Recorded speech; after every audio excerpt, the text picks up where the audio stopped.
A few years ago, if you had told me that they were going to have a Last of Us series on HBO Max, I would be super excited because I really liked that first game, just like so many people. The original Last of Us game has a massive fan base, incredibly well received, and people would have loved to see this in live action. But unfortunately, between a couple years ago and now, something has happened, and that thing is The Last of Us Part 2. That was one of the original things that actually started my channel growth, was The Last of Us 2, when Naughty Dog and Sony decided to lie to everybody. They wanted to destroy everything that came before it. They wanted to prioritize identity politics, and we saw the end result. It was a complete and total disaster for Sony, a disaster for Naughty Dog. They false copyright struck my channel twice, but I fought it and I won. So now, when this got announced on HBO Max, why would I be excited about something like this? The people in charge, the Neil Druckmanns of the world, have already proved they don't care about keeping true to the source material. They don't care. They'll bastardize anything and everything they can in the name of wokeness to push the message.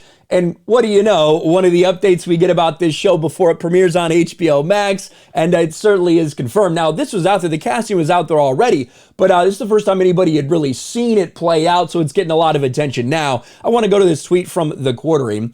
Meet Joel's daughter, reimagined. And this is Sarah. Sarah, who you get introduced to very early on in this game. One of the first things you play through in this game.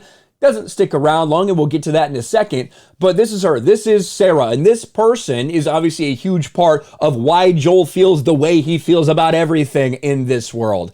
Well, as you can see, there's a little bit of a difference in the way that she was casted. They race swapped her. Oh, unsurprisingly, they're going to go ahead and they're going to race swap a character, but this time it's his daughter. They race swapped his daughter. And one of the craziest things to me is you can't tell me that they don't care about how someone looks, right? Because they're using the same shirt.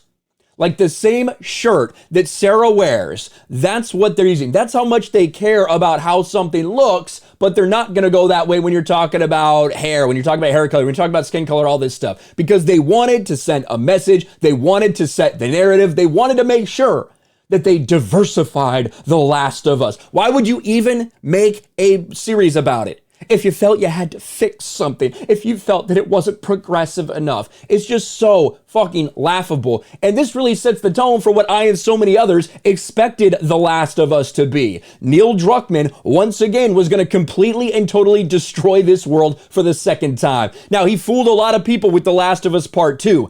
I don't think the same number of people are going to be fooled with The Last of Us show on HBO Max. And I even did have a comment. Myself and Jeremy from The Quarter, we now have a little bet going on, okay?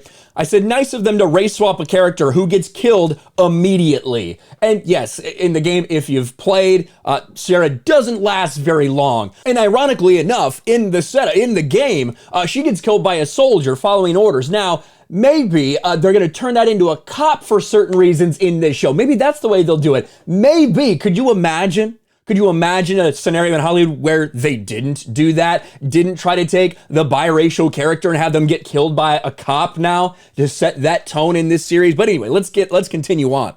Nice of them to race swap a character who gets killed immediately. Quartering brings up a great point. Wanna bet she doesn't. Yeah, I could see that.